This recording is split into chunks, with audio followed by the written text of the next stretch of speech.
let's flip a coin. Head Carolina, tails California, somewhere greener, somewhere warmer. Hello, it's Andy Graham with hoboontheroad.com. I'm in Budva, Montenegro. This is my 96th country, and you may see this when I'm in my 97th or my 98th, because I'm moving slow through Europe, but everybody around me is moving fast. I've been trying to stay at least 3 nights in every hostel, but everybody in the hostel stays 1 night, or 2 nights. When I'm there for the 3rd night, I'm the only one that's been there for 3 nights most of the time. But Wolf B has a very good question. He says, in other words, he says, what are your favorite countries so far on this trip? I've been to, I think, 6 countries. In other words, which ones do you think you'll come back to and stay for a month? 0. I wouldn't come back to any of these countries and stay for a month. Okay, my guess. A, Belgrade, Serbia for the girl watching, and B, Sarajevo, Bosnia for the food and cheap prices. Thanks, Travels with B.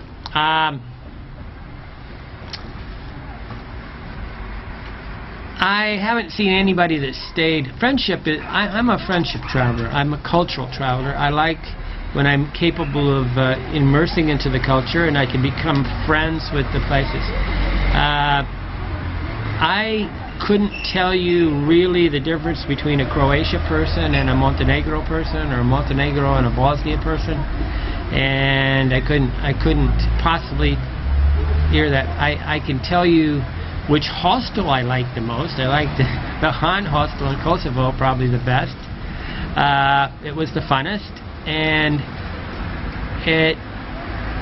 but as far as actually knowing the people of any of the countries I've just came through, I would say I'm a big 0 on that. I know more than most of the travelers around here, because I notice things, and my awareness and situational awareness is high. But on the other side is I've been in what I call the tourist bubble. The tourist bubble in a South American country, or a lot of places, is maybe a half a mile wide, half a mile in diameter circle, concentric circle. They're really here. They go on for about a mile or 2 miles. And that means for me to actually leave the tourist area where I'm only seeing tourists and going outside of that, even though it's September right now, right? I'm after the high tourist season. And where I actually see things like hardwares and sewing shops and normal people in this country, I have to walk almost 2 miles. And then, being that I don't know which way to walk, which is closest, and nobody really understands the tourist bubble, even the other tourists or the locals, they don't really understand it. They think everything's the same. It takes me 3 or 4 days to figure out how to just escape the tourist bubble. By that time, I'm already pretty well bored with the place and want to leave anyway, because tourism's almost always the same. They're walking around with the camera. They're basically on a mission. They're going to go they got a map. They're going to go look at what they're going to look at, and they're counting the things that they get to look at so they can take pictures of it and go home and tell their friends. Tourism's really about the idea of what you're going to be able to tell your friends when you get home. It's not really a sociable thing.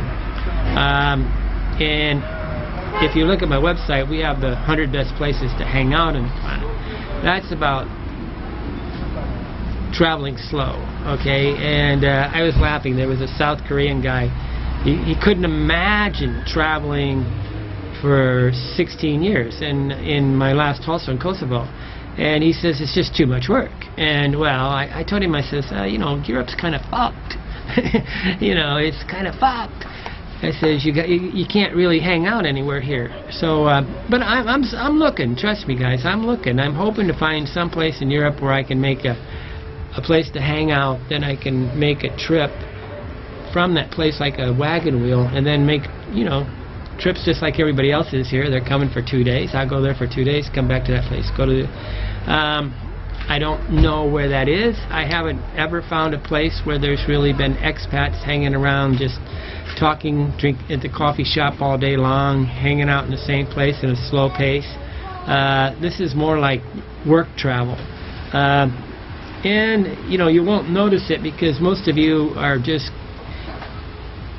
working at home and you're going to work here, right? And you just think this is kind of normal, but there are places where we just hang around and do nothing all day. But I'm definitely not there, and it's definitely not Budva. I haven't found any place that are good places to retire in, where the life is slower and there's fun to talk. My hope right now is either in Bulgaria, maybe Sunny Beach, or maybe in Portugal. We have a website on Faro Algarve or something, which I think might be a good place to do that. But the girl watching, all the girl watching in this area is pretty good.